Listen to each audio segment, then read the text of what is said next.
What's going on, everybody? Welcome back to another episode of Devil's Advocates. I'm here today, Andrew, joined by Dan and JP. Recording Saturday morning. It's a little bit different today. We've had some technical difficulties and just things we got in the way. So, pre-recorded episode. Not sure when this one's going to get to, but we wanted to make sure that we got this episode out and recorded because we got a good one for you today.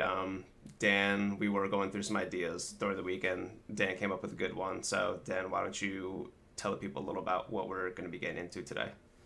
Yeah, so super straightforward. I came up with this idea. I thought that we should do an all-time Devils draft. So we're going to be filling all 12 forward positions, all 6 defensive positions, starting a backup goalie with 3 extras, and we're making sure we're filling all the sides. So right-handed, left-handed defenseman, and then obviously left and right wing. Going through the entire roster and making sure that we fill out of any person that's played on the Devils, but we can only use them in their term as a Devil in terms of their performance. So like Yager's not going to be prime Yager; he's going to be when he was here as Devil. So ton of great drafting from all of us. I think we have a lot of good minds here from all of our experience in fantasy and our hockey hockey IQ and just knowing stuff. You know, puck as Andrew likes to say. Yes, sir. And so to start this draft off, I did a randomizer. Yep. Sandbag myself because in the first randomizer, I gave myself the first pick on accident. So I was like, I guess I got to restart. So our order is JP, me, and then Andrew. And it's hockey style, so no snake. So you ready for it, boys? Let's get into it. Yeah, let's just do it. So no surprise. First overall, I'm taking top 3 goaltender of all time, probably the best Devil of all time, taking Martin Brodeur. Duh. Yeah, exactly. He's going to play, 70 games. He's going to be solid goaltending the entire time, and I won't have to worry about a goaltender until the last pick of the draft. So. Yeah, easiest way to get through. I mean, I think anyone that was going to get number 1 here was just going to pick Marty. There's no other way around it. You have an all-time goaltender. He's just going to solidify that spot. You're not going to have to worry about the type of performances you're getting out of him. And like you said, just all time. People from anyone that's not even a Devils fan just knows that how dominant Brodeur was back in the 2000s. Like, yeah, he's iconic. When you think of the 90s, early 2000s, even late 2000s Devils, just Marty. He was the face of the franchise for better or for worse. The worst meaning Lou couldn't market the team for shit, but he's still yes, thank you. He's still top 3 all time. However you want to debate it, you can't really look past that. Right. Yeah. So I guess I'm back here at number 2. Bit early, but I think we all know that this guy is just solidified himself in such a young career so far. Jack Hughes was an easy pick here for me at number 2. Yeah. We have a ton of legends still available on the board, but I think Jack's ceiling is already insane. And what he's already brought to the table at such a young age, especially this season, breaking the single season points record, along with his amazing vision, skating, and talent as a whole, it's just like I see no reason to not pick Jack here, especially when you look at like the history of Devil centers. After like a first like 3, maybe 4, it starts to drop off pretty heavy. Yep. I can't really argue with you there. He'll probably end up being the best Devils forward of all time. So. Yeah, gonna be the first Devil to break 100 points too. You probably should have done it this year. A bit snake bitten. You were edged. A bit snake bitten by former Devils legend John Gillies in the game against Columbus late in the season, where he probably should have had like 8-9 points, but he'll probably end up breaking that next year. He's gonna be playing online with guys like Meyer, Toffoli, Bratt. So 100 points soon come for Jack. Not you, Frank. It is me. I'm going to be the first one to take a defenseman off the board. I cannot look past Scott Niedermayer. I hate you, dude. I really hate you. Yeah, we did. We had a bunch of back and forth and banter when we were doing our draft the other day, and I sniped JP with a couple of guys that we're going to get to a little bit later, but Scott Niedermayer not even arguably, I think he is the best Devils defenseman of all time. Skating ability, puck vision, puck skills, you name it. The guy was just an absolute workhorse out there. If you dropped him, probably, arguably top I don't even know how to describe this, but like if you dropped him in today's NHL, like there's not many other Devils who would probably transition more seamlessly in today's NHL. The guy can just transition the puck like no other. Just ridiculous. Fast, Yeah. skater. Yep. Just like I he'd probably be the Norris winner like every damn year. yeah. Yeah. I think there's something to be said for, I guess, Steven's longevity here. Yeah. In terms of being the best defenseman of all time for the Devils, but in terms of raw skill, I don't think, bar none, it's Niedermayer here. Yeah, your dad's favorite defenseman was Scott Stevens, but the well-informed preferred Niedermayer just due to the puck skills and all that. But that's not to Right. slight Stevens in the Scott slightest. Niedermayer. That guy could absolutely put up points as well. Exactly. Back to me. I think it's another pretty straightforward slam dunk here. I'm taking the best Devils forward of all time, Patrick Elias. Currently, I wanted so to sorry. choose Eliash combo, and I just I'm know so it was never sorry. going to happen. It was just I'm so I sorry. just I mean, throw the yeah, there was no one else I could take really. 1,025 points with the team. He played power play. He played penalty kill. The dude at 35 was putting up numbers, and his impacts were unbelievable. that 2012 Cup run. That Oh my God, he was insane. He was so good. So yeah, I mean, pretty straightforward pick here. I got nothing much else to say about that. He should be in here. He should be in the Hall of Fame. He should have been Yeah. there yesterday. yeah, Patty's Longevity. play speaks for itself. You got Yeah. you got a good one when you got fans from other teams still bringing up how good he was in today's day and age. Whenever there's discussion around the Hockey Hall of Fame, the guy should be in it. Yeah. He'll get in it one day. We know how good he is. Yeah, and I'm probably another guy like Niedermayer. If you dropped him in today's NHL, he'd probably flourish and be in the conversation for Selke. Yeah. It's incredible how much of a two-way wing he was, and he was still able to score at such a high level for a long part of his career. Kind of like reminds me in a sense of like Mark Stone, but I feel like the skill's just higher Better. for Eliash. Yeah. Yeah. So I guess back to me here. Had to get the second defenseman off the board here. I said, give me Stevens. If I couldn't get Niedermayer, I might as well get the second best defenseman of all time, your dad's favorite, your Devil. Your dad. Yeah, just physically imposing. Still a really solid defenseman in his own right, outside of the massive potential to end someone's career on a nightly basis. Today's NHL, it'd be impossible for him to stay out the box. But I think one of those things for me is like, I hear this all the time. I think greats always find a way to stay great, no matter what era they're put in. So he was still really good at scoring, surprisingly enough, like his early days in St. Louis and even in Washington before he came here. He still could score well. And he just knew he had the vision to find those gaps in the ice and make it harder for people, and just scared the living shit out of any skater that was thinking that they were going to be fast enough to get by him, and it just flatten them. But I think it was just the right person to pick here in terms of like the ceiling of Devils defenseman here. Yeah, it's a nice. Yeah, I stalwart. mean, usually when you think of Scott Stevens, you think about, him ending people's careers with freight train hits, but the dude was like really good two-way. I think he's a single season leader for assists for the Devils too. I think he had like 60 in 1 year. Yep. It's crazy to think about when you have Niedermayer, Elias, No, exactly. a ton of other skaters.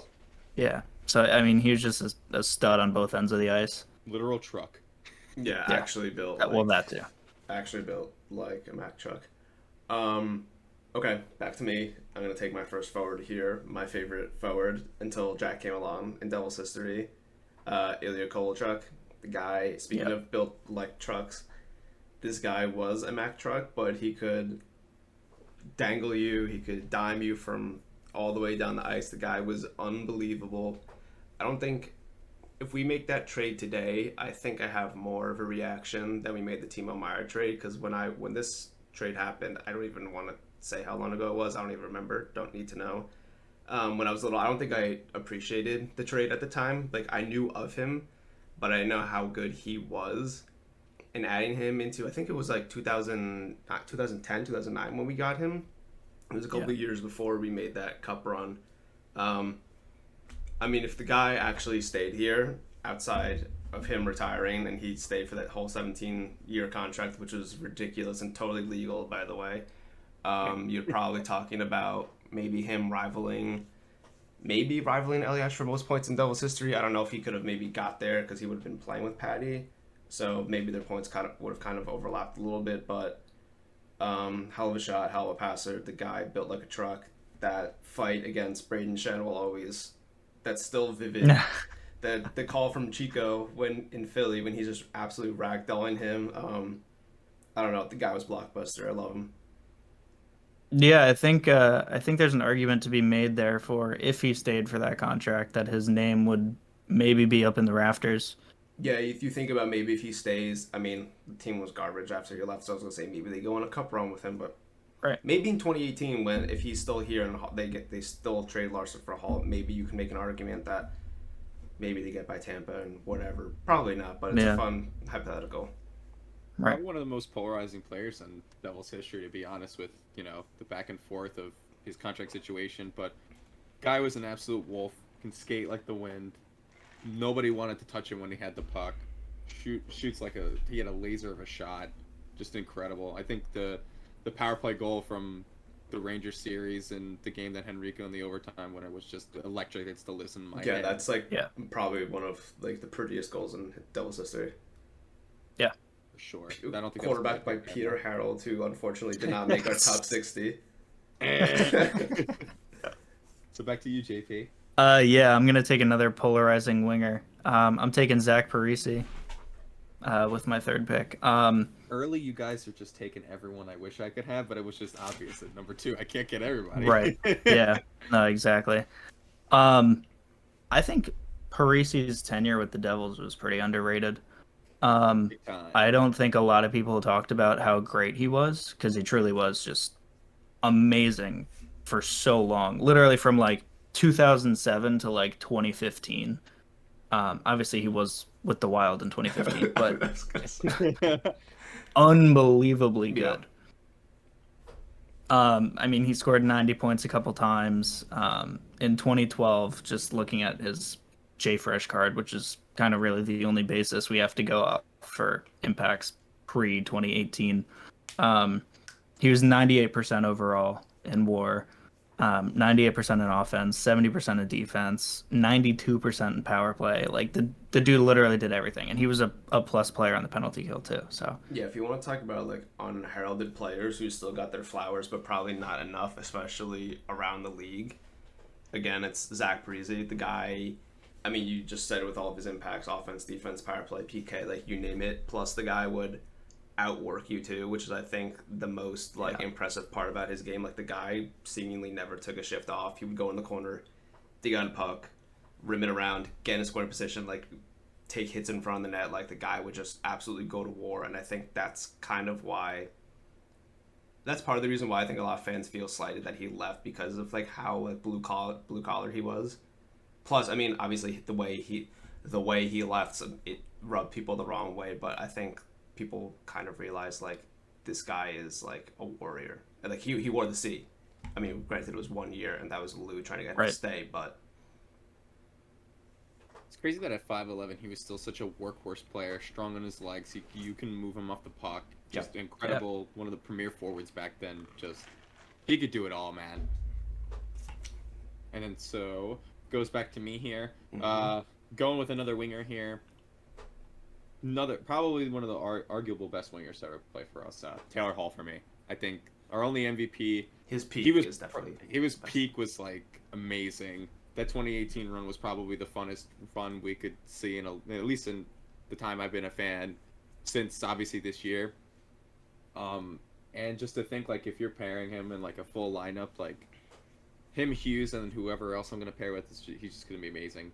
Fast, he can score, underrated vision, and just he was awesome when he was here. I loved Hall. Yeah, that vision you speak of, like the pass to Nason in Game 3, he like the one timer, the best secondary assist of Andy Green's career. Literally just lays it off for Hall. Hall goes like 180 feet up the ice and just gets the pass through sauces a dime. Oh my god! And then back to speed, the scramble out of chaos, as Kanji put it, with the Palmieri and Hall 2-on-1, just the Oh, Slightest one. that's tap pass that's to my Anderson. favorite goal. It's so good. Oh, score! And that Selly was electric. Yeah, Yeah. the instant dopamine rush. I think Steve Santini was Yeah. still on the team then. He made an appearance Yeah. there. Like the most Yep. like his claim to fame as a devil. But really, Oh, but in all man. seriousness, with Hall, I mean, I wish we could have had him for longer. We were just in that weird part of our rebuild where we were just starting to get into the dog days of it. We needed to get assets, and realistically, if we could have done the rebuild with him here still somehow, it would have been awesome to see how we could have Prime Jack with Hall now. But That yeah, I think contract it would have just been needs to be here. brutal. Yeah. Yeah. Um, I mean, he's still good now, but he's not Yeah. the player that he was when he was here. Of course. no, definitely not. Okay, back to me. I'm going to take another defenseman. I'm going to wrap up my top pair blue line. Another guy that I sniped from JP, Brian Rafalski. Another you. one of like another guy that I think if you dropped in today's NHL, I mean, granted he only retired like 12, 13 years ago or whatever, but in the modern NHL, another guy who could absolutely wheel, move the puck up the ice like nobody else. Super underrated. People forget that he was like this has nothing to do with the Devils, but he was a key part to Detroit's success when they went to their back-to-back Cup finals and then ended up winning in 2008. Could play on the power play. That was something surprising to see. He had a decent amount of power play assists when I was looking at guys to take. Play PK, power play, obviously. Top line minutes. Yeah, not much else to say. Like my ideal defenseman, guy who can move the puck because that's the best defense, the best form of defense in my opinion, is moving the puck up the ice out of your zone as fast as possible. Yeah, love him. I mean, the other thing is too, kind of along the same line as Devils centers in history. Our right side of defense is historically pretty weak. Um, Rafalski is easily the best right-handed defenseman in our history. Dropping down to like the second best. I don't even know who you would put there. Like Dougie the second best right-handed defenseman in Devils history, but like he's only been here for what, 3 years? When it's all said and done, Dougie's probably number 2, Yeah. just based on points and hopefully cups. Right. I think, like you said in some of our discussions, you said that if you just Rafalski, it's just like if you put Niedermeyer on the right side, and then Yeah. I didn't even realize until I looked at it a little bit more now. Like he started his career at 26, and that until Yeah, 30, he was really a impactful. late comer to the NHL. I think he played on. Correct me if I'm wrong. Neither of you probably know this off the top of your head, but I think he played on the same. He came from Finland. I think he played on the same Finnish team as Johan Avitu, one of the defensemen that we had in our dark days. I think so. That correct again. I'm gonna trust your word on that. I think so. It 'cause- sounds. It's for some reason my mind Yeah. went there. I think it's right. He played in the Finnish elite league. He played for the HIFK. Yeah, he played there before he came for 7 seasons in New Jersey and 4 Wow. in Detroit. Look at you, Andrew. Credit to Lou. He did have some of those. I mean, credit to Lou. 5 Stanley Cup Finals in his tenure, but he did have an eye for talent overseas. Someone else. Oh, I'll dude, get to. fuck Lou. Modern Lou. modern day, yes. Definitely should not have won back-to-back GM of the Year awards for having the best goaltender and best coach in the league, but that's neither here nor there. Brian Rafalski, we love you. That wraps up the top 9. Yeah, so I'm going to pick who I think is the best right wing of all time for the Devils, John McClain. Solid pick here. Yeah, I mean, just he was unbelievable. He was a 3-time 40 goal scorer in a row. He scored 45, I think, twice in that span. He was with the team in the 95 Cup run. You know, he almost put up a point per game that year, 18 and 20. I mean, the dude could just shoot, and he could pass. He was a good playmaker too. But you know, when I'm envisioning my team here, I'm thinking Eliash is saucing over to John McClain for the snipe. Yeah. You know. Yeah, I don't have too much else to say here. I mean, obviously scored the goal to send the Devils to the playoffs for the first time in their career in the franchise history. So that's pretty cool. Obviously, one of the best forwards in our history.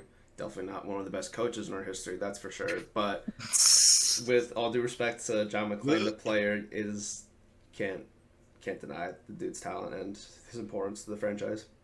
Absolutely. Yeah. Gonna transition over here to my next pick. I thought same thing with before with how weak the centers are. I was just like, let me just take the second best center, arguably in our history. I went with Zajac here.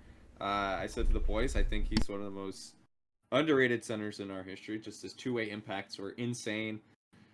I feel like in another universe he could have totally been a Selkie guy if he had a bit of a higher ceiling. Zajac was just so I loved him so much when I was younger too. Just that Panther series in 2011, 2012, and just how much he was as a leader on and off the ice. He could just do everything. You could trust him in every situation: power play, penalty kill. He was a really good player to put around anyone, to be honest, and he could gel well. I think it was easy one for me here, to be honest. Yeah, I mean, I was looking at his again his historical player cards on JFresh, and I did not realize how good his two-way impacts were. Told you, man. Like I knew the defense was there because that's when you think of Zajac, you think shutdown center. But his offensive numbers are pretty good too.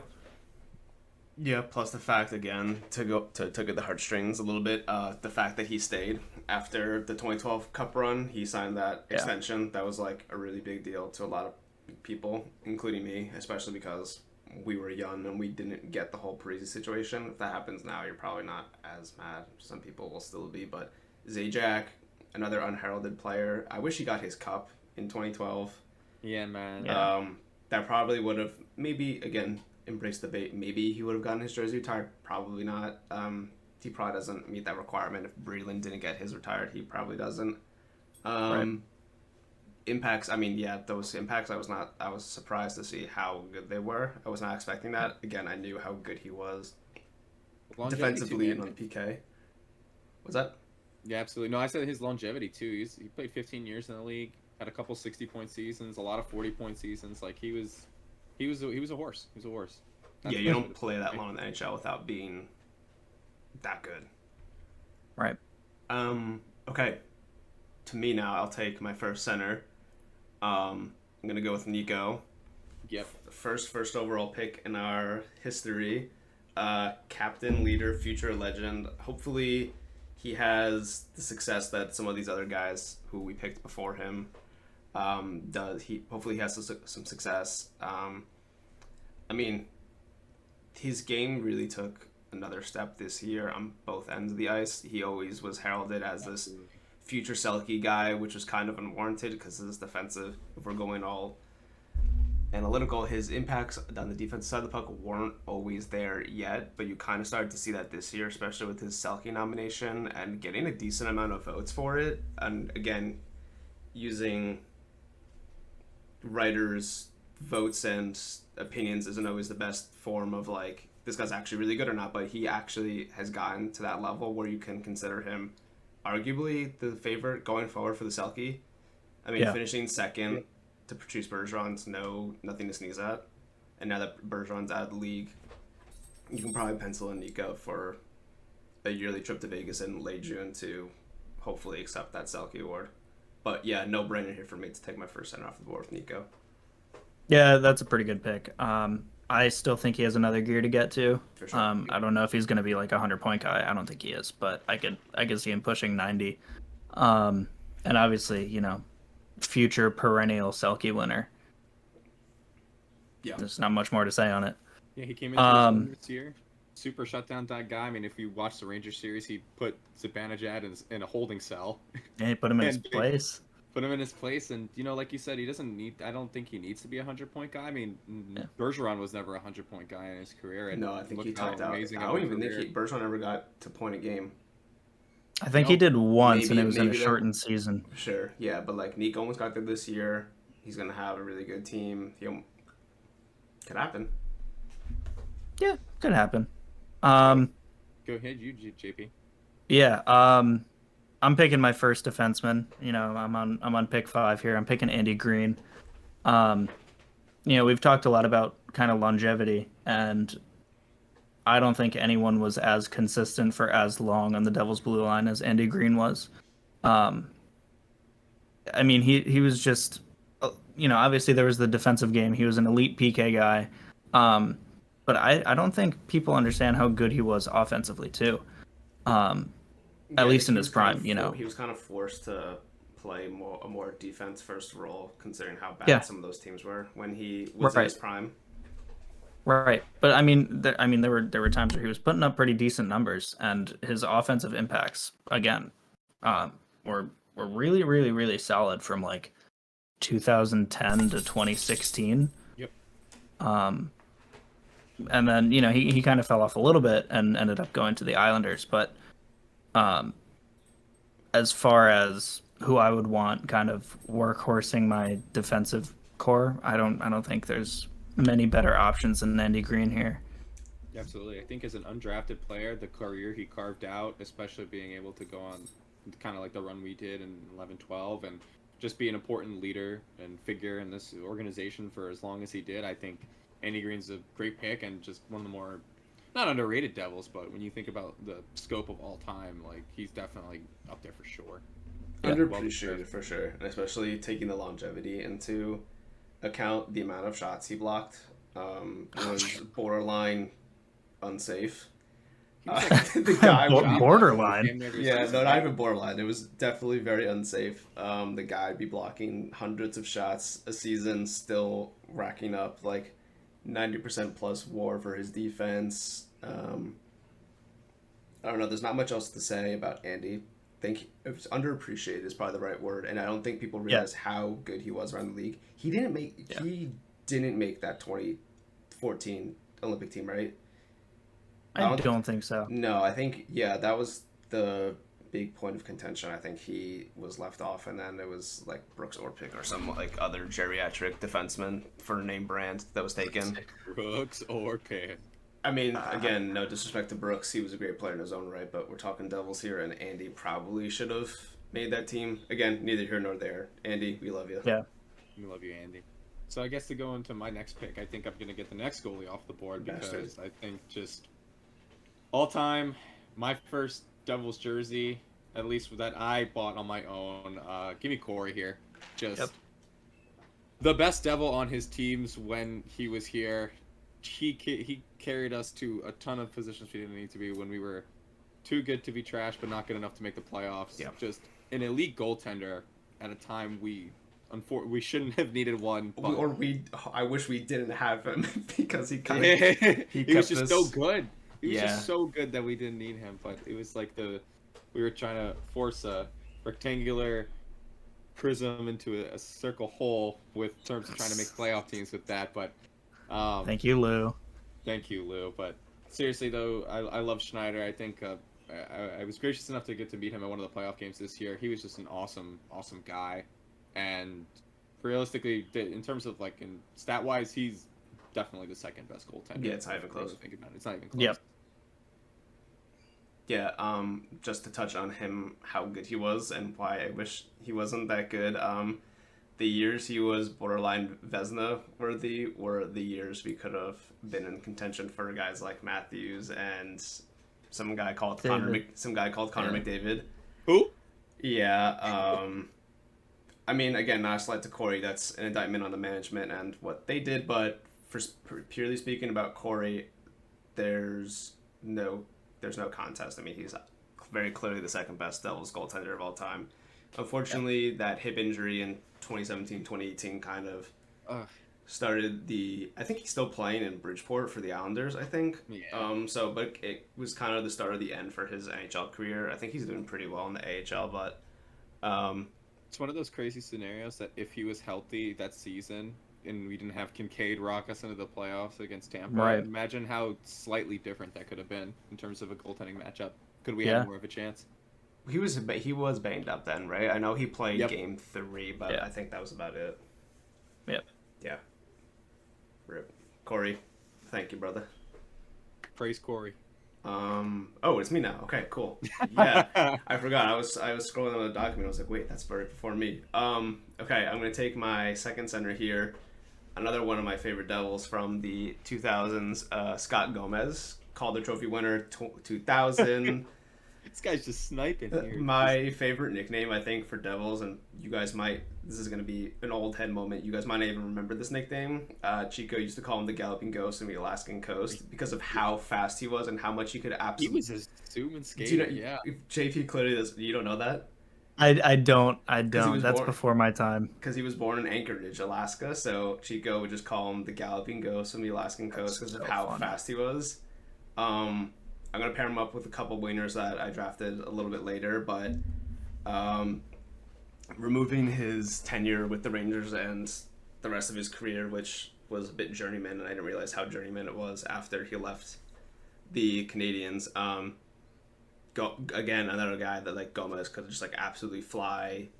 Super good passer. He put up a ton of points in his rookie season. I mean, granted, he won the Calder, but the guy put up like 70 points in his rookie season, was a key contributor in that cup run. Yeah. Yeah, not much else to say. Gomez, forgot how good he was until I did a little bit of research. Yeah, I'm gonna follow suit and kind of pick another center. Captain Clutch here. He was never captain, but he was very clutch. Very Jason Arnott. Jason Arnott's my guy Ooh. here. Yeah, I mean the dude was a playoff stud. Just a bona fide playoff stud. His best career, his best years were, I think, with Dallas and Nashville. But I mean, with the Devils, he was still super solid. He scored probably one of Three. the most iconic goals in Devils history. That Yeah, I would argue the Elliott. second most iconic. Yeah. Yeah. The for anyone who doesn't know, he scored the 2000 cup clinching double overtime playoff goal.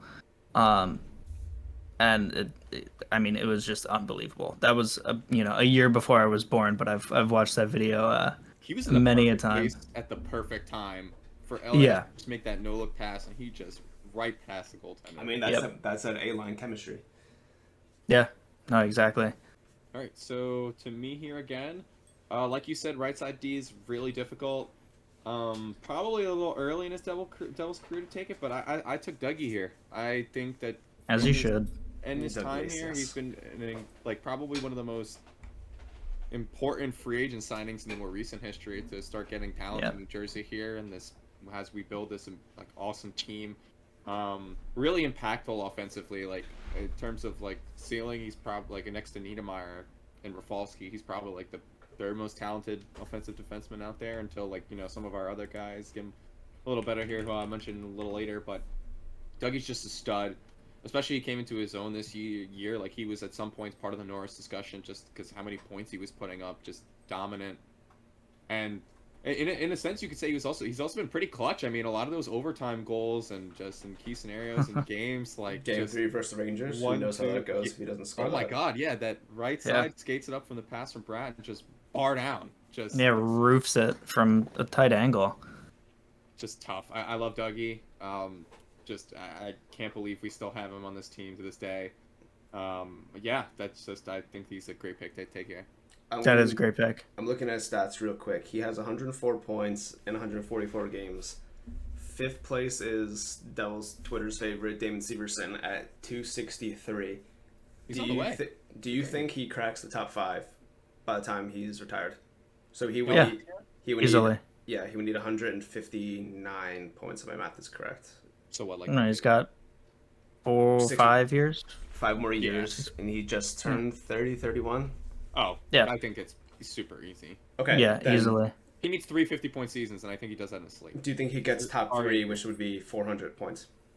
So he would need 260, 296. 296. Who is fourth? Fourth is Rafalski at 311. Bruce Driver is 399. Pushing it. I think it's possible, but I think he can knock Rafalski at 311.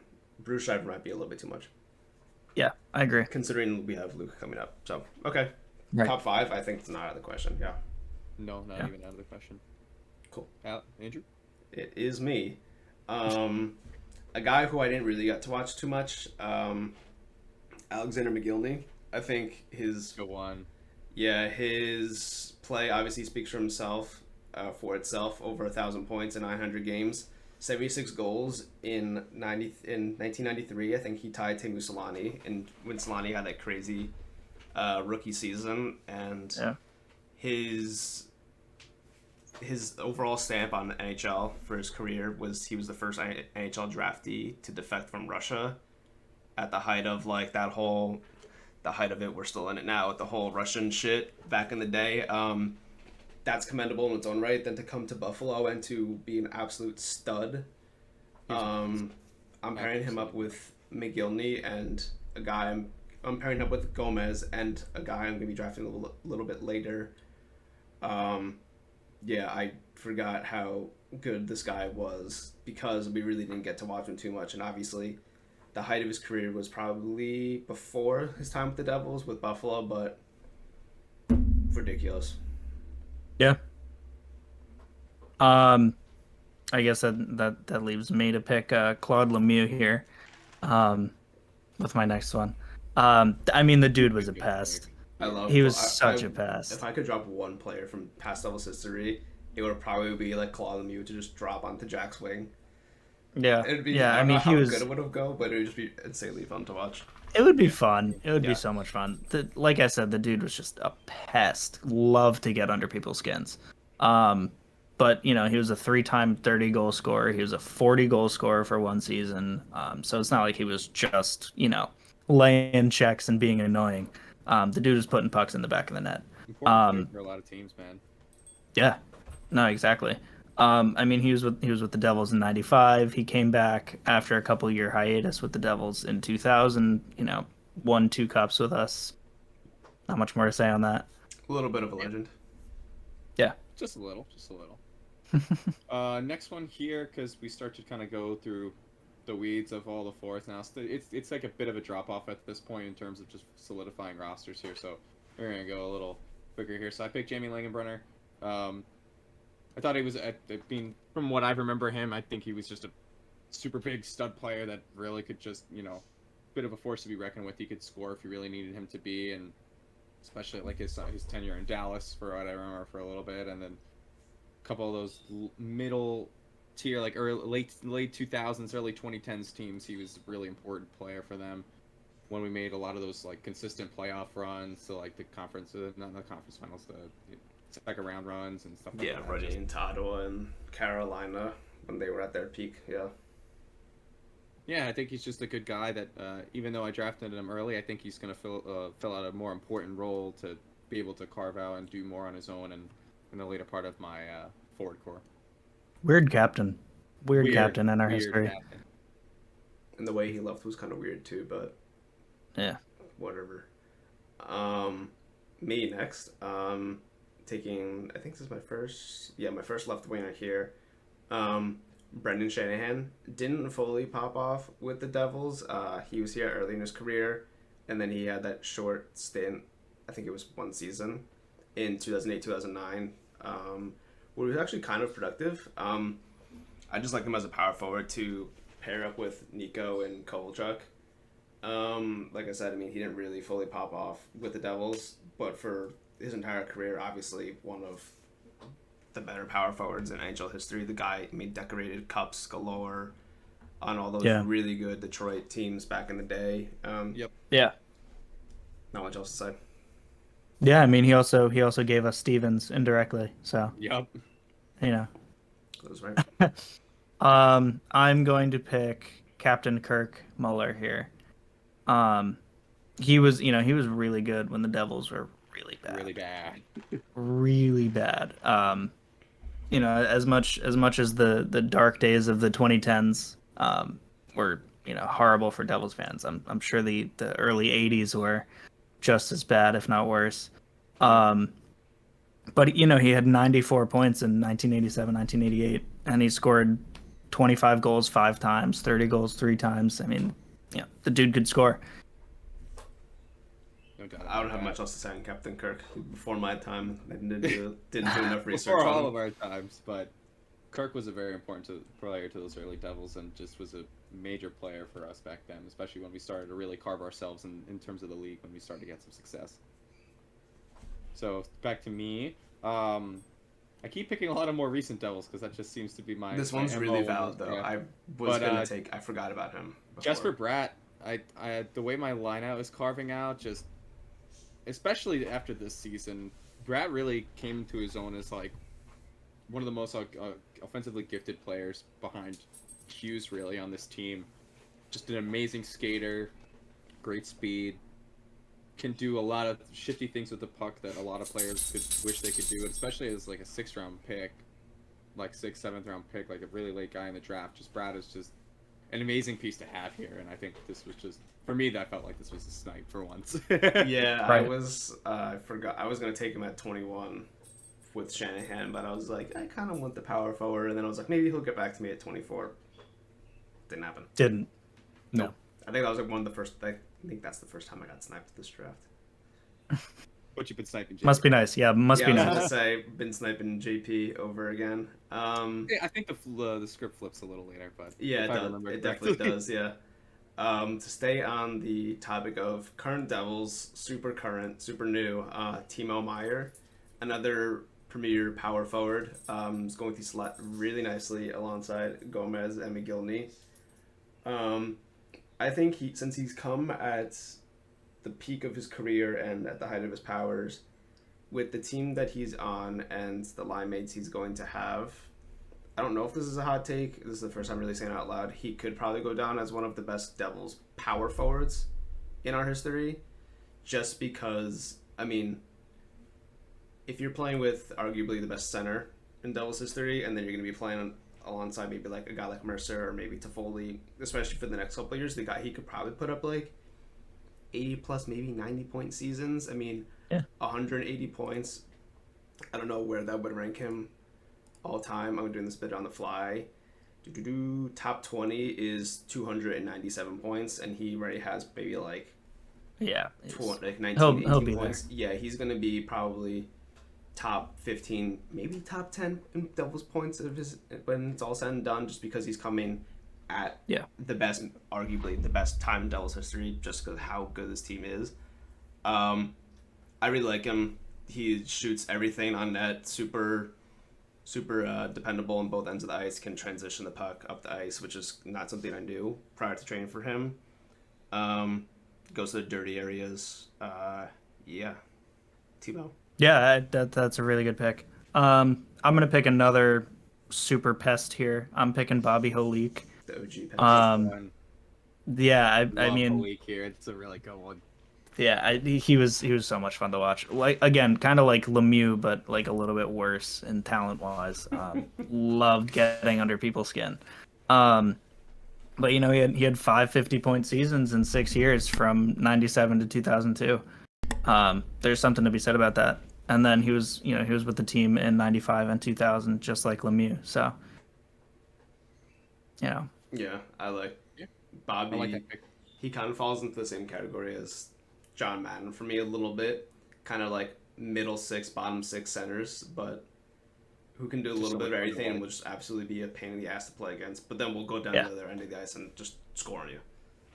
right. So continuing with my draft here, finally getting a little older here. I went with Peter Sikora, one of my favorite players to kind of watch and turn in retrospect. Super long career, had probably his best seasons with the Devils. Really important goal scorer. A ton of 50-plus point seasons. His best season was 2000-2001 with the 81 points.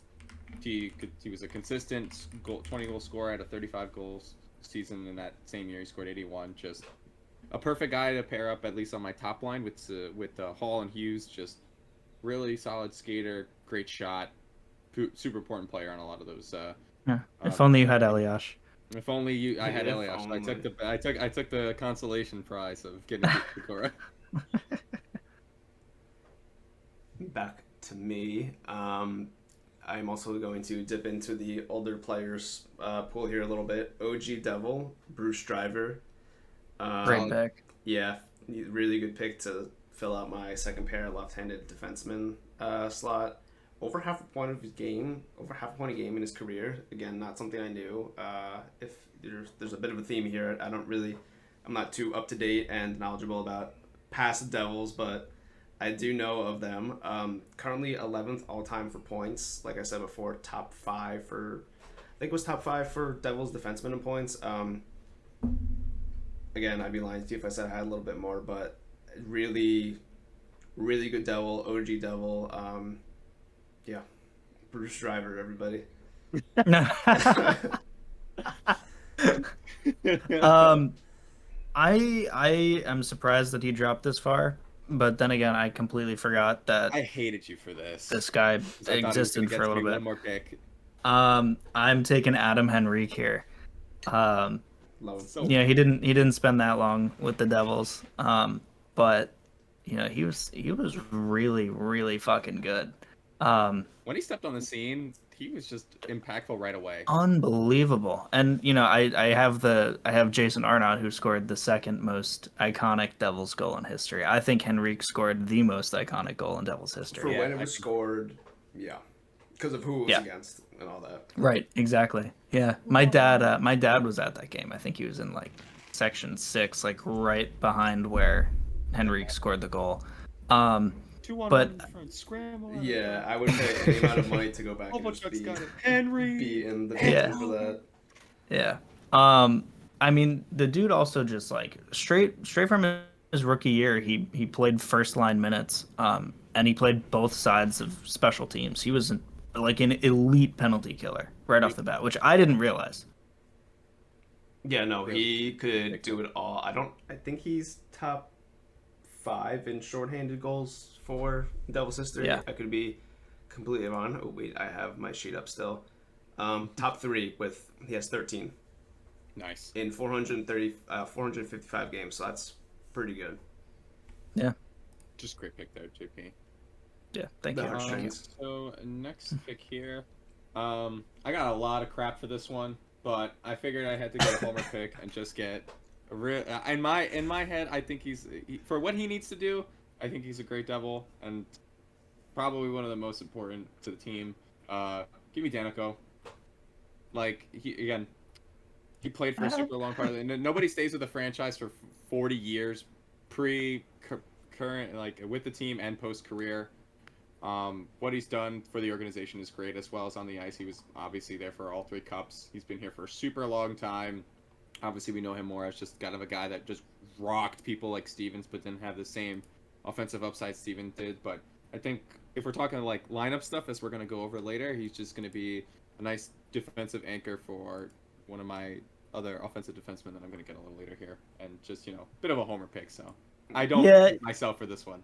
It is a bit of a homer pick, but It's still all valid. things considered, it's absolutely valid. Definitely not someone They just who was don't, on they just my... don't want to give me shit on the show. I was a little shocked when you picked him, but he definitely deserves to. He deserves to be on one of our rosters. Yeah, I was gonna That's say if for he sure. didn't go on any of our rosters, we would be banned as a podcast. he might have I'm been. not- He might have been an extra for me. but, That's what to think about, though. Yeah. Okay. moving to my pick. Number 30 overall. Gonna take Pat Verbeek, another OG Devil, over 1,000 points in his career. 170 goals as a Devil. He's going to. I think he's my third line right wing, so he's going to slot alongside 2 guys that I haven't gotten to yet. Yeah, another OG Devil, 43rd overall in 1982. Had a really good career, over 1,000 points, like I said. 1,424 games in his career, ending with Dallas in 2002.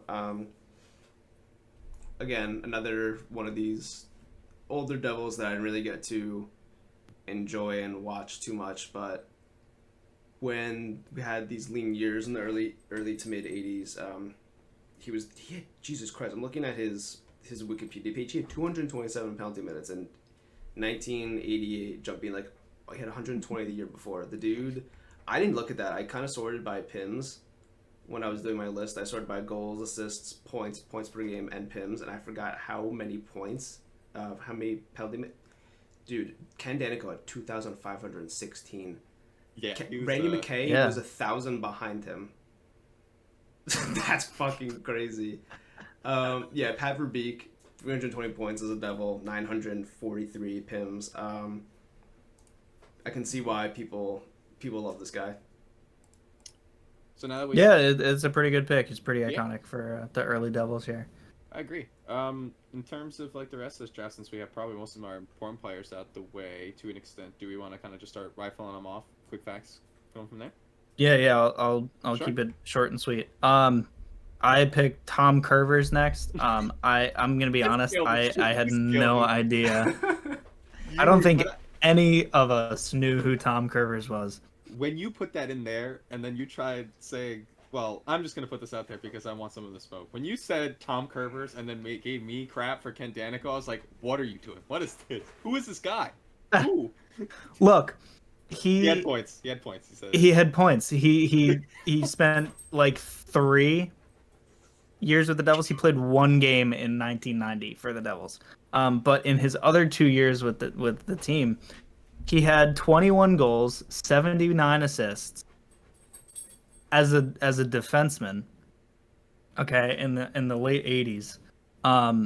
Interesting to think. But like the way that I'm thinking of my roster composition is he's going to be a third pair power play 1 merchant because 7 goals and 54 of his assists were on the power play. So That's pretty good. yeah, Fair enough. So on to my next one. I went with Brian Giunta. Just I needed a really good goal scorer. That forgot could about be him. put anywhere on the lineup.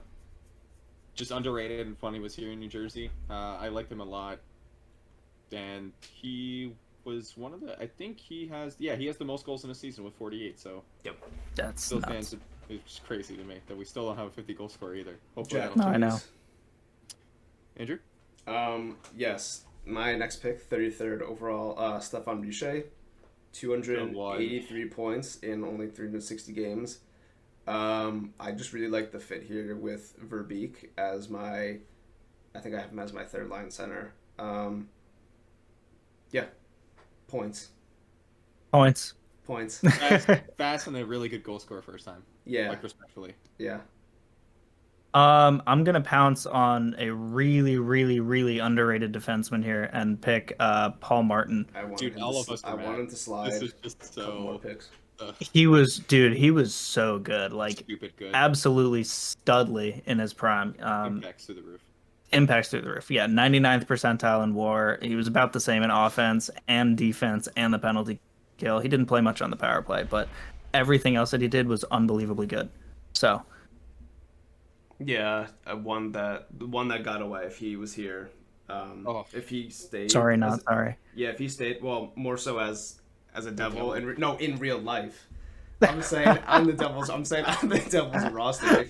If he was still here in those like late 2000s, I think maybe if he's here in 2009, we get past Carolina, maybe make a bit of a run. I think that's the one year that when you think of teams that also could have got it done, if he's still there, then with those kind of impacts, I think maybe we, Yeah, that's fair. yeah, if we go on a bit of a run. But alas, Lou.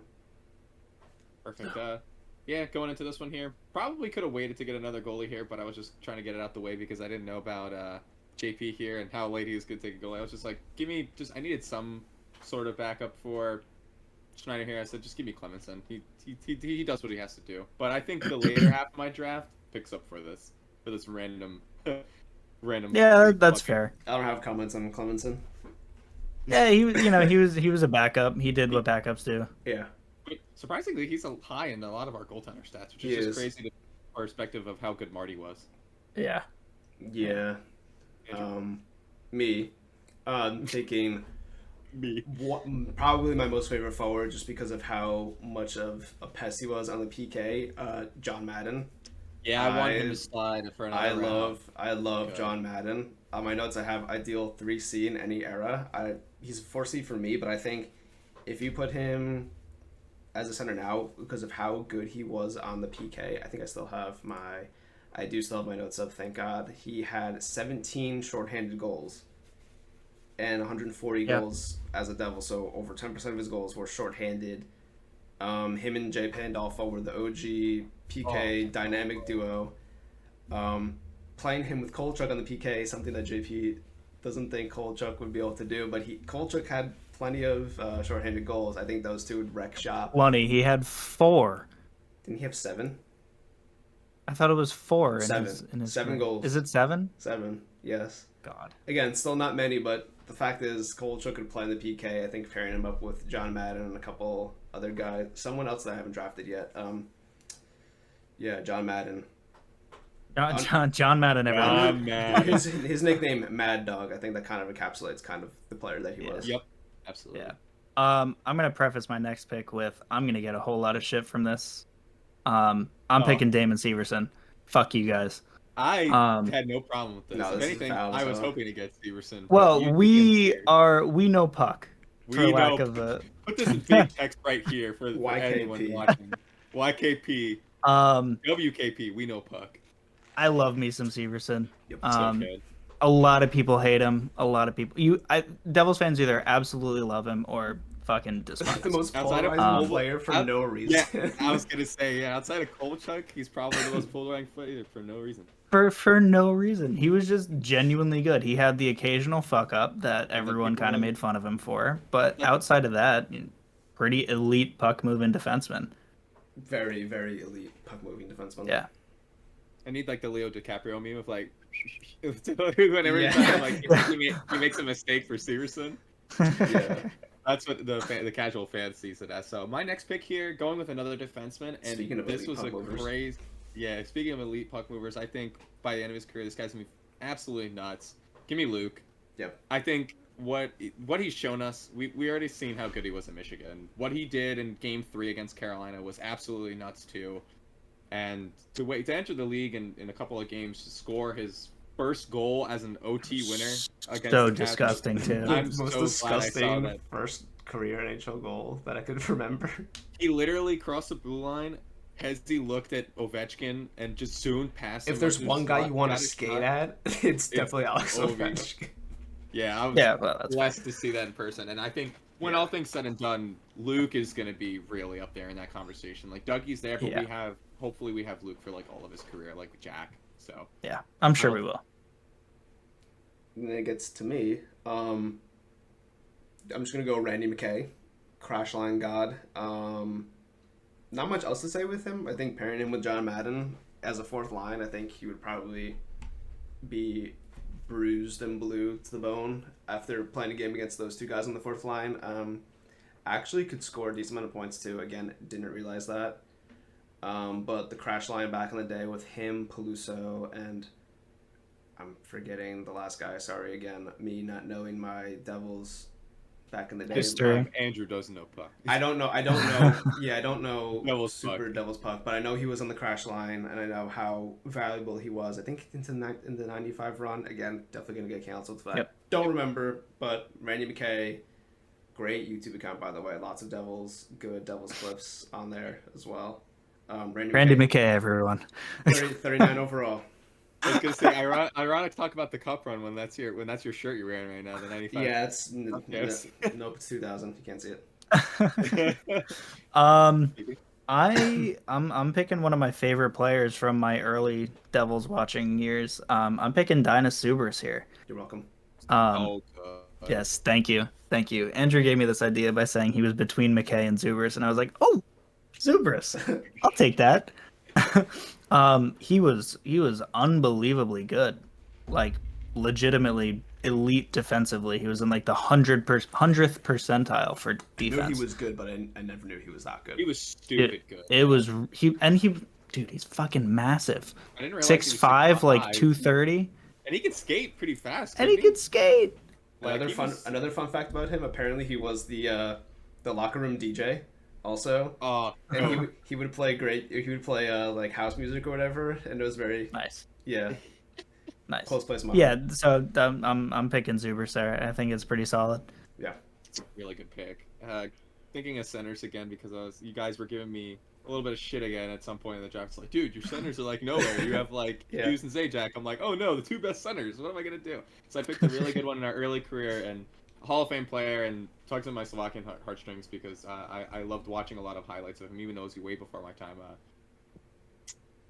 Peter Stastny, just amazing player. Like he was just an all-around great player, great scorer.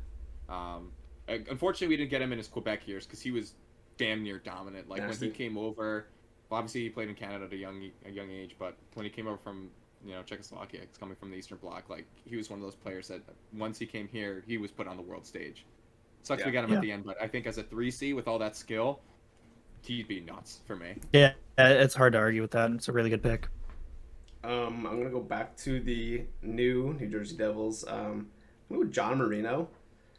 He kind of had a bit of an up and down start because he started off really hot and everyone was like, Marino for Norris, Marino for Norris. His play dipped off a little bit, but he ended the season as arguably one of the best defensive defensemen in the entire league. Could defend basically any situation. People forget early in Game 7, there was a 2-on-1 because Ryan Graves turned over the puck, and he knocked that puck out of midair like 10 seconds into the game, and the Rangers could have scored 10 seconds in, and God knows how that game would have went. So yeah, John Marino, he's probably, other than like Luke now, he's probably my favorite defenseman because again, I love defense. He can move the puck up the ice pretty well. Has no end product to save his life. Dude, he literally will He have made a that goal- sick. He made the sick move in Game 7 again to set up Tatar. If Yes. he scores that, like it's just like it's over. Yeah, that would have been unbelievable. that would have been He's that- unbelievable. He's the one player I love because he's like super quiet, does his job defensively, but if you have to give him an offensive situation, even if he has like the easiest chance to take a shot, he'll pass it. And He slides down the right wall a lot. Like he does jump into the play. He's kind of like Siegenthaler, where he doesn't have a bit of an end product. I would like to see him shoot the puck a little bit more but because he Siegenthaler shoots them. right again. What I was One gonna say thing. is I would like to see him shoot a little bit more because I think he has more to offer, and it's not as bad as Ryan Graves was because it didn't get blocked every single time we shot the puck. Yeah, I mean, I kind of talked about this when we interviewed Alex Chauvency, and one of the questions that came up was, is there a player on the Devils who has like the underlying stats, but the counting stats don't really match it? And I said John Marino because his underlying stats for offense are unbelievably good. Like His the micro whole stats card for Jay Fresh is just blue. It's I mean, for people who don't really follow analytics, red is bad, blue is good. Thank you. His Yes. chart is a whole lot of blue. Blue. Yeah. Just so blue. With that said, I'm gonna make my next pick, and it's a center that I think should not have dropped this far. Patrick Sundstrom. Really. He only played 300 games with the Devils, but he pushed 250 points. So I think he was on the ice for someone who we'll get to later. I think he was on the ice for the overtime winner by Johnny Mac when we. I did Flush think the that's first true. time. Yeah. But he was really good. He was pretty. I don't want to say dominant, but for lack of a better term, he was a pretty dominant top 6 center. For Yeah. our really early days, he was important. Yeah. Yeah. Yeah. Next pick should not have fallen this far at all. Give me Yager here. Yeah. Yep. Even for like the 2 seasons he was here, he was still incredibly productive, especially so Yep. early into his career, which is amazing to say that for Yager. Just even to this day, this guy's still playing for his own team in the Czech Republic. That's so sick. Yeah, man, he's just How old is he now? What is he? 50, 52, 53? Yager is 51. Is he right? I thought he was, I was 51. gonna say 46. Jesus Christ. No, No, You don't well, know, he but- was You don't know. 41 when he put up 67 points with the Devils. which is crazy. So it's been 10 years. Yeah. That's Jeez. crazy to think about. But yeah, still really good. I think he could probably solidify a top 6 role on my team. Probably not the first line, but it's Can't really Yager. argue with that. You know what your product is. Yeah, exactly. Right. I'm going to fill out my center slots here.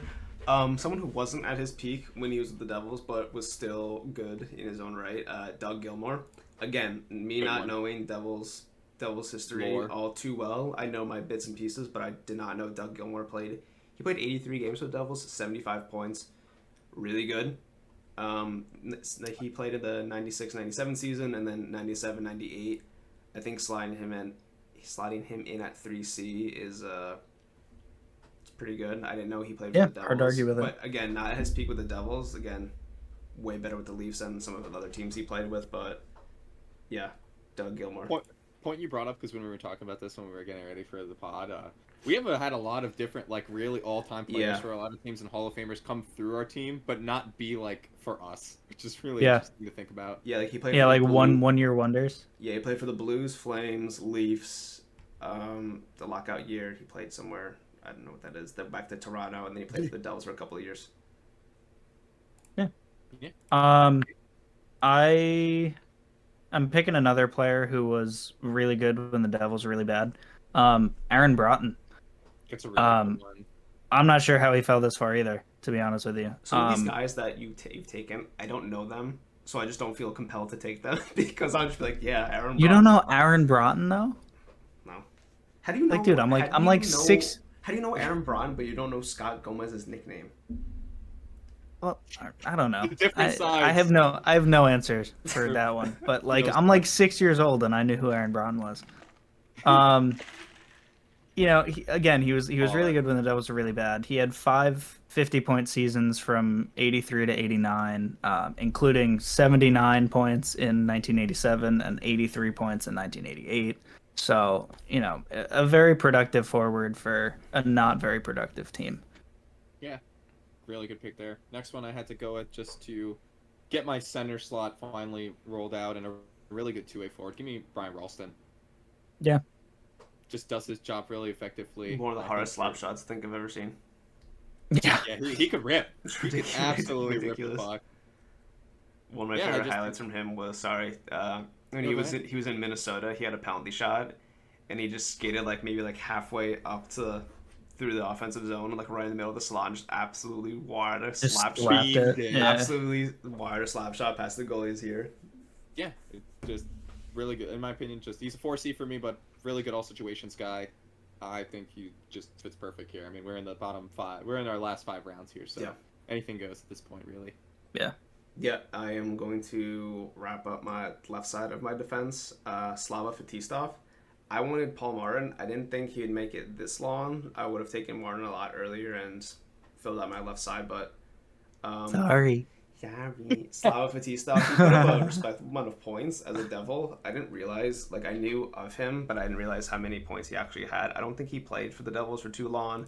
I think it was something like a little under 400 games for the Devils, but it still had like over 200 points, which is really good. I mean, on the left Yeah. side of having him, Driver, and then Niedermeyer, it's pretty solid. And then he's going to fit with my newfound GOAT, who I am going to announce in my next 2 picks. So I kind of noticed at this point in my draft that I was super weak on the right side of defense. So I was scrambling a little bit. So I picked Mark Fane here,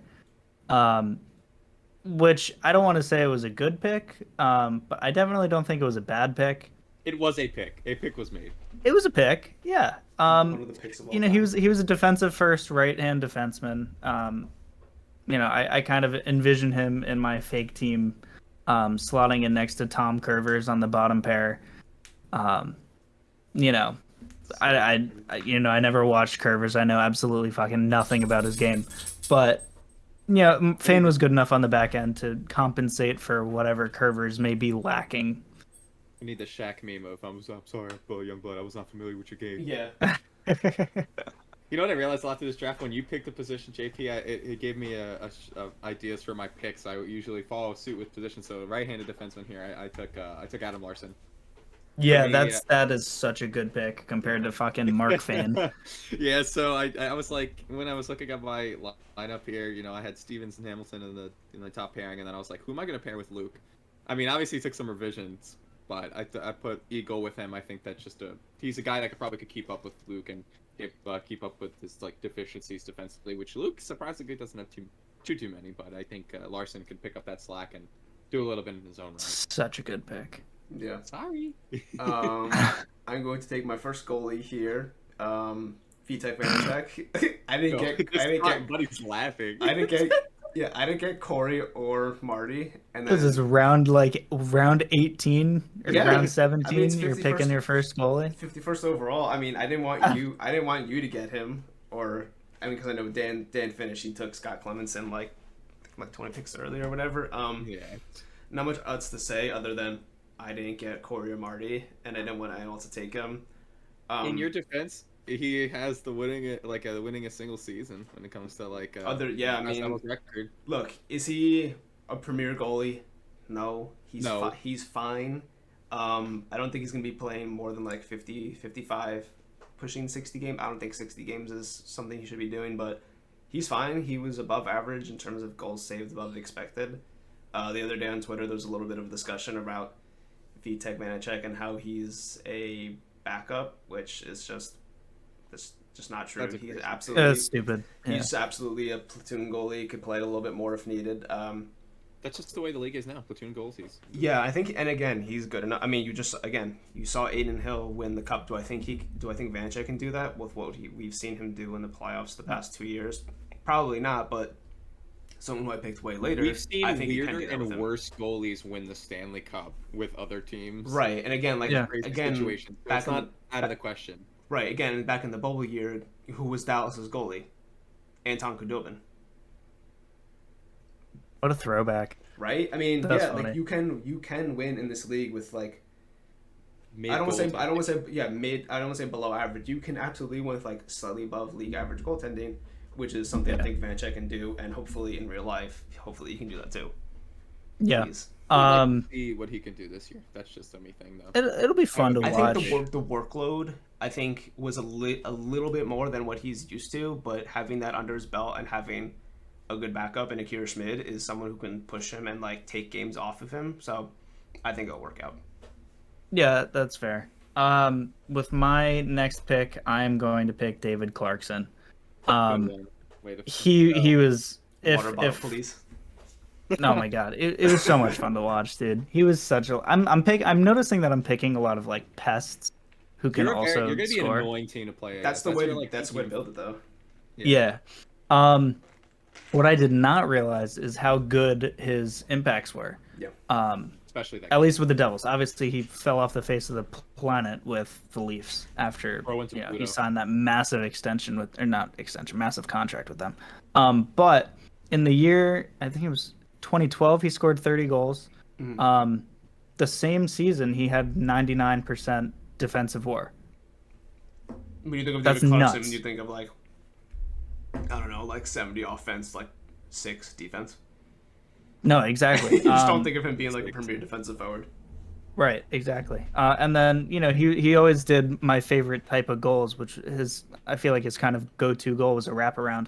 And those are always my favorite, as I don't know why, but they're just fun to watch. The most iconic David Clarkson goal, the playoffs in 2012 against Philly, when Brizgalov is trying to clear the puck and Yep. Yeah. Clarkson is like waving his stick around, just bats it out of midair. Yep. Just Yep. so good. He was so annoying. Yeah, that was a really good pick. To round out my defense here, just to have a third pairing defenseman that could probably play power play too. Good offensive defenseman. He was one of my favorite guys coming into like the 11-12 season when we get to another guy, but I loved Zidlitsky. Zidlitsky was my pick here. I liked him a Yeah. lot. I think he a kind good of one. got stick a little bit too much. I liked him. He moved the puck a lot, could put the puck in the back of the net. Points. Yep. Yeah. Here's my new favorite player, Joe Sorella. 54th overall to round out my defense. Fun Tom fact. Rivers, Joe Sorella. What is going on here? Fun fact: he had the primary assist on Johnny Mac's goal that sent the Devils to the playoffs for the first time in our history. Didn't know that. Found that out the other day when I had some YouTube recommendations pop up. 190 points in 438 games. Again, really good. I think him and Fatistov next to each other on the third line, not too bad. Have you ever heard of Joe Sorella before making this draft? No, and again, it doesn't matter. Yeah. I don't know much about his game. The primary assist on Johnny Mac's goals, I mean, arguably the most important goal in Devils history because it kind of got the Devils going a little bit. Debates to be had, but I don't know. I thought that was pretty cool. I learned that after the fact, so it kind of validates my pick. Fair enough. Whatever. Good enough for me. Joe Sorella, everyone. Ella. Again, Thanks for this. right-handed defensemen were really, really hard to think about here. But he kind of, my next pick started off his career with the Devils super shaky, and then by the time he ended his tenure here, he was pretty decent. I'm picking PK Subban. Yeah. Obviously he's not going to be prime Subban, but his last year with the Devils, he was pretty solid in a third pair role. It's Yeah, crazy to think that PK could theoretically still be playing right now, but Yeah. he just knew his time was up, and Yeah. sometimes that's that what back they- injury or those back injuries destroyed him, unfortunately. Yeah. Right. I think his impact more with the Devils is kind of off the ice with a lot of the guys that, Yeah. like a lot of the young guys like Nico, McLeod, Bastion, Jack, those guys. He's kind of like I don't want to say like a father figure, but like a kind of like a guy. A mentor. Right, He a always mentor, talks a about- guy who could like show you the ropes in the NHL, like what to do, how to handle yourself off the ice and everything. Which I think, I mean, if anyone told you when Jack Hughes was drafted, do you think it's like PK Subban is going to have the most impact on Jack Hughes' career? Probably not, but it's very, Look at him now. Look at very him now. clearly been the case because those guys, I mean, they're like boys off the ice, which I think is really sick. Yeah. Really good pick there. To round out my forward group here, with I haven't another forward spot to fill in my wing, but give me Jeff Friesen here. I was It's a good one. Gonna That's take a really him, good one. Short stint here, but really important in the playoffs. Just dog. Dog. Yeah. Speaking of dogs and more of a god, Sergey Brylin, OG Devil. Yep. I don't know how he fell this far. Yeah. I think, but I was. kept looking at him, but I was just like, I don't think so. But I think as like a fourth line, like penalty kill guy, I mean, Breland, Madden, and then Randy McKay as a fourth line. It's gonna like, be so annoying. good luck. Breland, another I don't want to say unheralded because everyone knows how like, I don't want to say good, but how important he was to those cup teams. Not good enough to get his jersey retired, but someone who I absolutely think should get his name in the Ring of Honor one day. I hope they bring that back up because Sergey Brylin was really important to the Devils in their early days, and I think he should probably be honored in some capacity. Agreed. Yeah. Yeah, I can't argue with you. My last pick of our main roster is going to be a goalie. You know, I figured I need a goalie who can play like 12 to 15 games. Not fuck off. Just When you pick, yeah, oh my not God, it was not so sell the bag. I'm picking Keith Kincaid.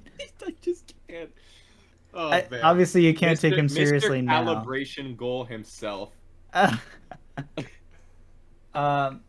You know, he's god awful now, but He did his job. he did his job. It You know, seems like a that silly pick, but 2018 run. The 2018 run was very good goaltending. Like it was Hall and Kincaid that dragged Which us is to the playoffs. random as hell. Right. But you know, even looking through his stats with the Devils, you know, he's got like a 9, well, like I think it's like a 912 career save percentage with the Devils or something. Pretty solid. Yeah. Hard to complain about that. Nope. I think that was a great way to round out your draft. Yeah. Last pick for me, I picked Paul Mary. I was like, I One kept of looking at our- him too. yeah, I He was just thought like he was a a pick. really good one to slot out here. I mean, he could probably fit anywhere in my top 9. He's going to be on my third line, right wing, just sniper. Can fill out on a power play 1 or power play 2 row. He's probably going to fit on my power play 2 just because my power play 1 is stacked, but I liked him a lot. It was a shame to kind of like have to see him go in a sense, but it was more like it was the time for the Devils to move on from him, and just when he needed to get his bag, It made sense. kind of fell off a little bit. It just made sense for him to go move on, but I like Palms a lot. Last pick of the draft here. Last pick Andrew, for me. for our extras. I just went with the backup to VTech for this year. Someone who I have Yep. really high hopes for, and I think a lot of people do as well. Akira Schmid. I think Torpedo! I think he showed a lot in his. I don't even want to say short tenure as a starter or whatever, because during the regular season he was kind of like haphazardly. He was jumping in and grabbing starts off of VTech and whoever else was in that for Blackwood. Right. Blackwood. Shout out to Blackwood for being awful against Washington the last game of the season, because if he wasn't, he probably would have been backup against the Rangers and we definitely would not have won. Schmid won us that series arguably with his ridiculous play. Yeah. He saved I think he matched Shesterkin for a goal saved of expected, which is So, really or just a hair under. just a hair Yeah. under. I mean, to even be in the conversation or the ballpark of Shesterkin is insane. Wow. Yeah. I can't hate that Super pick. super calm goalie, really good in the net. Doesn't really get too worked up. Decent rebound control. Hopefully he can take another step forward this year, because if he takes another step, It'd be sick. Yeah, I think Yeah. he's the playoff goalie moving forward because I don't think Vitek is cut out for that. I have to say you kind of jogged my memory bringing up Blackwood there. If we were like allowing like single season Devils of all time, I think I would have picked Blackwood's rookie year or even his second year like Yeah. way earlier. He was good until injury. I mean, there's In a my reason why head- he was a top 60 pick in the NHL draft. Like he was good. Right. He just I the think- injury bug got him. I think if one of you picked him, I wouldn't have been mad. Just like talking about how early he was in his career. Like you're talking about this season, obviously, but Right. If you Like- could like shoehorn like a 2-3 season. I mean, he was good. Yeah. yeah, When He was when- genuinely a good goaltender. When he was good, he was good. But when he was bad, it was tough Really to bad. watch. Well, that's the difference between good goaltenders and bad goaltenders is Yeah. bad goaltenders don't have the consistency, and good goaltenders do. Yeah. So just to So now- off the extras here. Yeah, we're gonna go with our extras. We're doing 2 forwards and a defenseman akin to an You can NHL just rip- roster. You can just rip them all off. You can just go Yeah. forward. Yeah, so my extras are Bill Guerin, Johnny Oduya, and Alexander Semick. Alexander Semick is a weird one. I kind of want to put an asterisk next to that. He was a one-season wonder with the Devils. He fell off the face of the planet as soon as he left, but he scored 79 points in 82 games in 1992-93. So, Another guy I wanted to take but didn't feel validated to take because I had no idea Sorry. who he was. My Johnny Oduya extras- is someone I was looking at, by the way, but me and JP both wanted him for our final 6, our final defenseman slot at the right-handed shot, but he's left-handed, and we both Right. did the same thing. Like, oh, I'm gonna take Oduya. Wait, I can't, and I forgot about him, so he took him from me. Yeah, so my extras here, these are just kind of like random in a sense, but I was just like, these are just guys I like. They're extras. They're not always going to be playing, but if I need them to, I picked Dawson Mercer, Colin White, Tomas Tatar.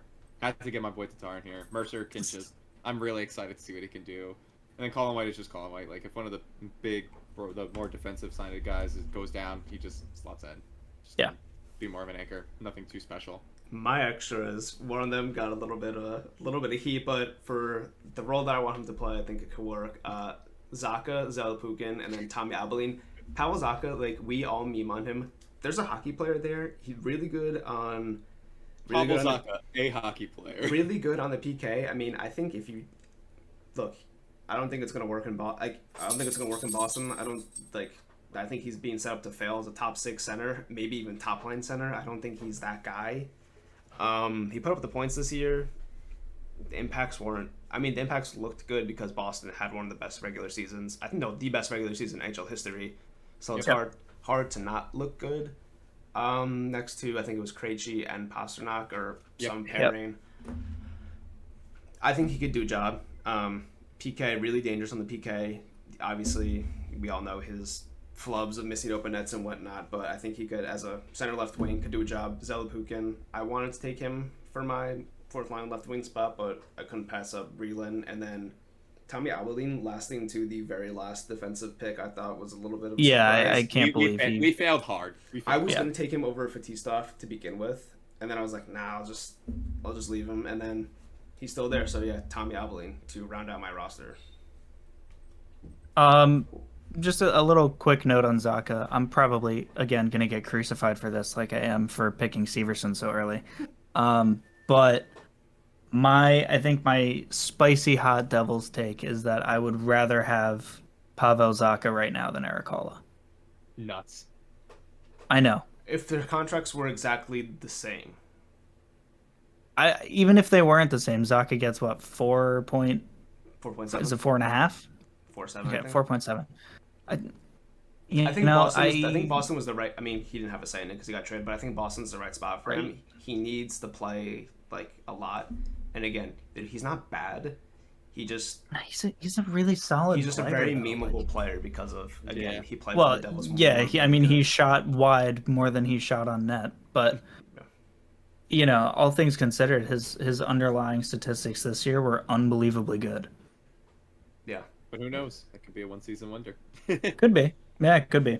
So we go into our lines now here, and then just wrapping it up. Yeah, sounds good. So we're gonna run through our lineups and how we kind of place players together. Like if you Um, wrote a post-it note. Yeah, I have my lines right here. So I guess I'll go first since I drafted first. Um, as far as my forwards go, line one I have Eliash, Arnott, and John McClain. All the Um, first rounds, just in perspective, are really good. yeah, yeah. I originally I slotted Henrique in the first line, but I figured Eliash and Arnott had the chemistry for years, Yeah. so Yeah, you gotta get that. got to Can't get keep rid them of that. together. Second line. Oh, this is gonna be such a bitch to play against. Parisi, Henrique, Claude Lemieux. Yeah. Truth. Not great. That's sick. Third line, I got Kirk Muller, Patrick Sundstrom, and Dinah Subris. It's a good one too. And then fourth line, Aaron Broughton, Bobby Holik, David Clarkson, with Bill Guerin and Alexander Semick as my extras. First pair on defense, Andy Green and Damon Severson. One of Um, defense in retrospect makes me wanna just. This is just so funny. Look, my left side is pretty strong. My right side is not. Second line, I got Paul Martin and PK Subban. Paul Martin's going to be doing the heavy lift in there while Subban does his thing. And then third pair, I got Tom Curvers and Mark Fane. I'm putting them in for 10 minutes a night. Okay. And 10 Notable minutes of NHL 10 minutes. players. Yeah, all of Curvers' time is going to be on the power play. And then obviously I got Oduya as my extra, and then Brodeur and Kincaid as my goalies. Are we running through your special teams too? If you like. You can rip off why don't- power play 1 if you want, because that's Yeah. the most important. Yeah. Okay. All right. Power play 1. I got Eliash, Henrique, McLean, Parisi, and Curvers. Solid. And then I guess PK 1. I'll have Eliash, Henrique, Green, and Mark Fane. Solid. Yeah. So, have my sheet here. Everyone was racking on me because I messed up Hilarious. with where I put Luke, and then I had to just. I'm gonna do it here too. Just slap my defensive pairings right there. The background's doing a terrible job, but. So first line of Hall, Hughes, Sikora. That's Honestly, so sick. Hall and Hughes is just gonna be disgusting, and then That's you have so a great. sick. You have like a real pure sniper with Sikora who can also dish. So they're all gonna just be moving, wheeling through everybody. Second line of Brat, Zajac, Yager. I feel like that could be another first line in of itself if you really want to think about it. So having two first, it's like a 1A and 1B from this season. You have the Heischer line and then you have the Hughes line. It's the Hughes and Zajac line. So then I had Langenbrunner, Stastny, and Paul Mary with my third line. And then Friesian, Ralston, and Gianta. Gianta could probably have fit in up a line, Yep. but I didn't want to take him away from his right side. But so either way, right side is stacked. Left kind of drops off after Brat, but I still think it's really solid. And then my deep pairings, Stevens and Hamilton. I feel like that's just gonna be nuts. Yep. Outside of DeFrank's first pairing, I Yeah. think nothing it- beats mine. nothing beats yours. But like Stevens and Hamilton is like, come on, man. Yeah. Like, A little bit of the fire potential's nice. through the roof. Fire nice. That was kind of like my deep pairings in total. Then next one is Luke and Larson, double L pairing. That would be both really good as a played pairing, really by well. the way. That actually, yeah. That's when I thought about it, I was like, man, I think this is gonna be a sneaky top four. Man, and I didn't cooked a even little notice bit that. here, yeah. And then Danico and Zidlitsky in the third pairing. I mean, you probably could just put Zidlitsky in power play 2, or actually not even really, because the way it's gonna look out. So then Schneider and Clemenson, and then obviously my extras Mercer, Tatar, and Colin White. And then for power play 1, Hall, Hughes, Brat, Yager, and then either of Hamilton, Hughes. Like, Yeah. that is going to be a lot of puck movement, a lot of shots. It's going to be nasty. Yep. And then PK1, who you got? PK1, I put Zajac, Ralston, I put Stevens and Larson. Yeah. Like it. Hard to argue with that. And then for me, line 1, I have Shanahan, Nico, and Kovalchuk. Line 2, which I think I like more than line 1, I have Meyer, Gomez, and McGillney. That's gross. That's really gross. That's disgusting. Yeah. Line 3, Riche, Gilmore, Pat Verbeek. And then line 4, arguably my favorite because of just how annoying they'd be to play against, is Breland, Madden, and McKay. Extras, Zelapukin and Pavel Zacha. On to defense.